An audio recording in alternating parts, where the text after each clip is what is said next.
nas duas situações daria para a gente trabalhar com a ação. Nós estamos vivos, né, com essa ação ainda. Travou aí para você também, finalzinho, Renata? Tá travando. Tá travando? É porque eu não entendi muito bem. Então a gente iria segurar a ação anulatória até o quê? Até o julgamento da apelação? Até o julgamento da apelação, pelo menos. Porque aí a gente conseguiria... A matéria já vai ter sido ventilada, não vai ter problema. A gente só Entender? não pode deixar transitar em julgado pelo receio deles poderem perder o bem. Mas o Que é um bem de família.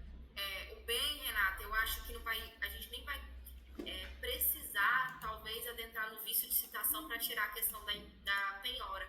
Porque se é bem de família, a gente não vai ter muita discussão aqui. A gente vai conseguir, inclusive, desconsiderar isso já na primeira instância, eu acho. Qual que seria, professor, o nosso prazo para os embargos de terceiro para o marido apresentar?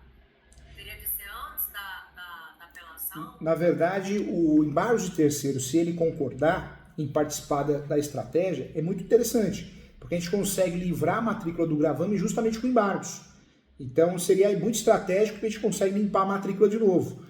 E o prazo, daria para bater no prazo que ele tomou conhecimento do gravame, que foi agora, não foi? Recente, né? Foi, na verdade, Tá indo cumprir o mandato agora.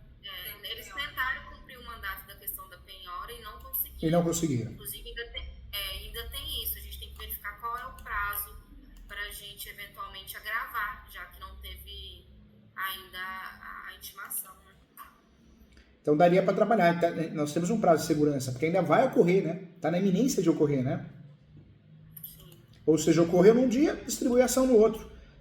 Obteve a informação, né, que ocorreu naquele dia, logo após, estamos no prazo. Então, Mas como a urgência é nossa, e já foi expedido para o cartório o gravame, eu acho que a gente já pode entrar com os embargos de terceiro. Ele Pode, tem conhecimento pode pelo sim. cartório, por exemplo, entendeu? Já que o interesse é nosso, porque se a gente ficar esperando ele receber esse mandato... Dá, e outra coisa, dá para trabalhar com uma preliminar para que não ocorra o gravame na matrícula, e caso ocorra, que seja feita a retirada. Ou seja, você trabalha com um pedido na preliminar dúplice. Então, se ocorrer no meio termo da ação, a gente consegue também tirar o gravame. Legal. Você entendeu, Renata? Porque você falou assim sobre a gente esperar ele tomar conhecimento do mandato. Mas se a urgência é nossa, é melhor que se entre com os embargos de terceiro logo. Porque aí a gente tem a arguição de que toma conhecimento, às vezes, no O cartório. problema é que os embargos de terceiro podem gerar, né, se eles não forem acatados, pode gerar uma condenação em honorários altíssima, porque o valor são 100 mil reais. E aí ao marido não se aplicaria a gratuidade de justiça. Entendi. Em razão do acego patrimonial familiar. Nós estamos falando de várias opções de ações, mas eu sempre também tomo muito cuidado com o gasto, né? E a questão principalmente da sucumbência. Então, tem que tomar cuidado. No embargos, certamente nós vamos levar, tem tudo para dar certo, para limpar a matrícula, a retirada do gravame ou a não ocorrência do gravame, que é o termo que nós usamos com cartório, né? Só que o risco depois é a decisão final. Por isso, nesse caso, a não ser que trabalhasse muito bem a justiça gratuita, a questão de dívida, alguma coisa assim, mas não existe essa possibilidade, né, doutoras? Mas professor, você não acha que já arguindo isso em primeira instância, se tratar de bem de família, a gente não tem grande chance de ser revertido? Tem sim. Porque aí eu acho que aí não teria necessidade dos embargos de terceiro e existir uma possibilidade ainda de condenação, já que a gente acredita que ele não tenha gratuidade. Então nós podemos fechar a estratégia de segurar, deixa o embargo de terceiro nesse primeiro momento, só se algo mudar, segura a ação declaratória de nulidade ou anulatória, que é o nome correto, e vamos trabalhar o quê? Trabalhar em cima da peça de reconsideração e também pensando nos recursos, né? Tanto o agravo quanto o próprio, principalmente, né, o recurso de apelação, né? O senhor acha que no pedido dessa ação anulatória, se houvesse um pedido alternativo não, eu acho que cumulativo, né?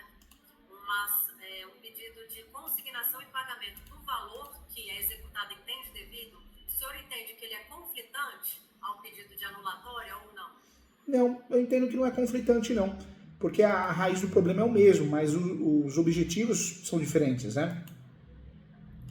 Entendi. Porque isso eu acho acho que traria um peso maior para a ação ser procedente. Verdade, verdade. Compartilho dessa ideia também.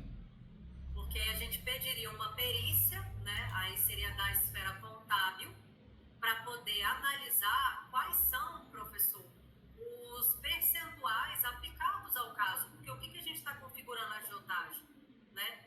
É exatamente o seguinte: os juros perante alguém que não poderia emprestar, e os valores, vamos supor, começaram em R$8.000 e terminaram em R$100.000, no intervalo, por exemplo, de 2 anos. Mas, Renata, deixa eu só te fazer uma pergunta. Aqui, nessas petições que nós iremos minutar, enfim, nós não iremos entrar no mérito da questão da agiotagem. Se a gente não pedir a citação por edital, a gente não vai ter um novo prazo para apresentar embargos à execução.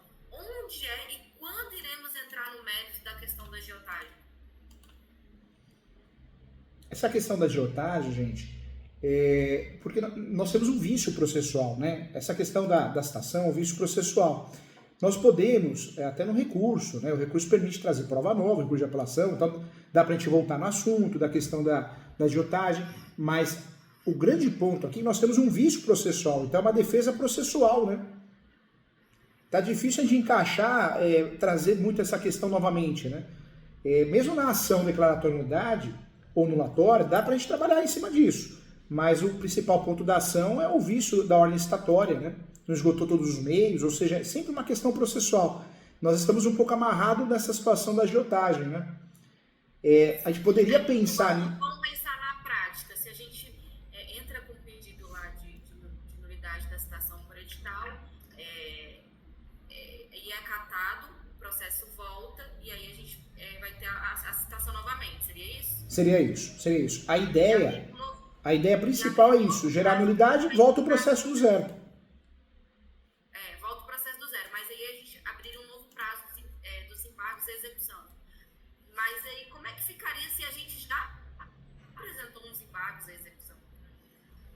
Nessa situação, nós estamos tratando essa parte da nulidade por fora, né? No recurso de apelação, tudo bem, dá para voltar no mérito, mas é um vício processual. Como é um vício processual, ele pode ser discutido a qualquer momento e de fato a nulidade pode ser declarada a qualquer momento. Isso na teoria. Na prática vai ser no recurso de apelação, né? Ou numa ação por fora. Só que a ação por fora não vamos segurar, por quê? Para o juiz não se livrar da ação, né? Nós estamos um pouco amarrados, nós temos uma boa tese.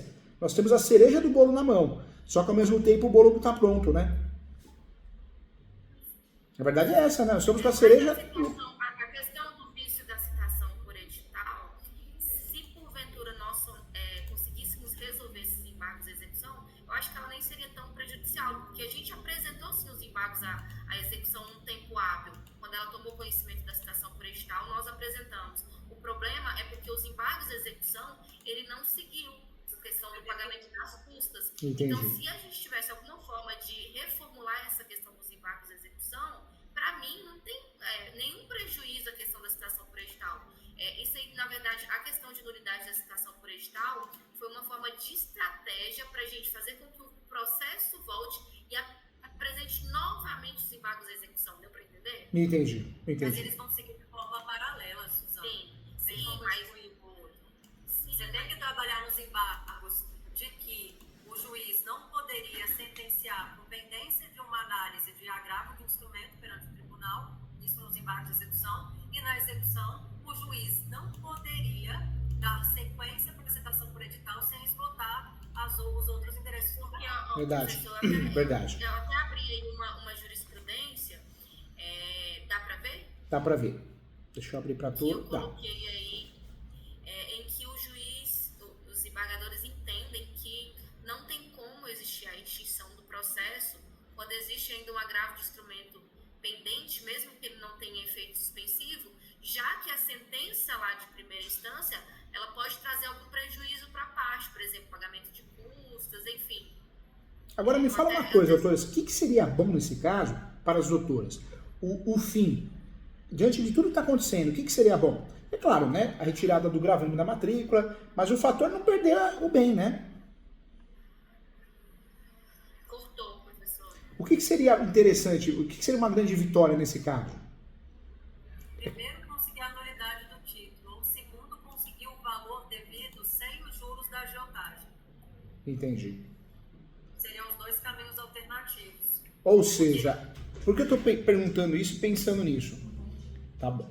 Por que eu estou pensando nisso? Porque nessa situação, estrategicamente pensando, o tempo está ao nosso favor. Quanto mais a gente segurar eles, né, mais a possibilidade de cair onde a gente quer, não é isso? Até um eventual acordo, né? Sim.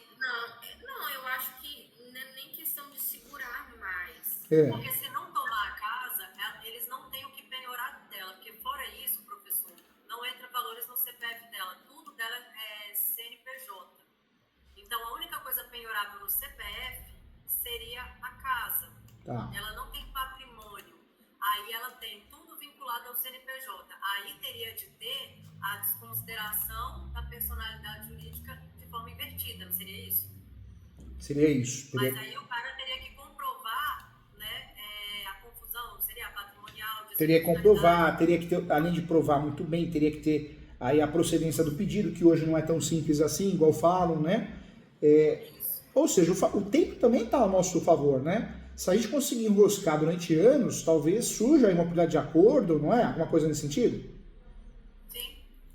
O tempo ajudaria. Se tirasse o imóvel, né, como bem de família, dessa confusão de penhora e tudo mais, eu acho que a gente voltaria e ia estar mais forte no jogo. Voltaria. E aí essas cartas na mangas a gente iria aplicar somente se houvesse necessidade, né, por alguma coisa. Por isso, você vê, diante do que a gente está conversando aqui, você vê como é importante a gente segurar essa ação de nulidade ou anulatória?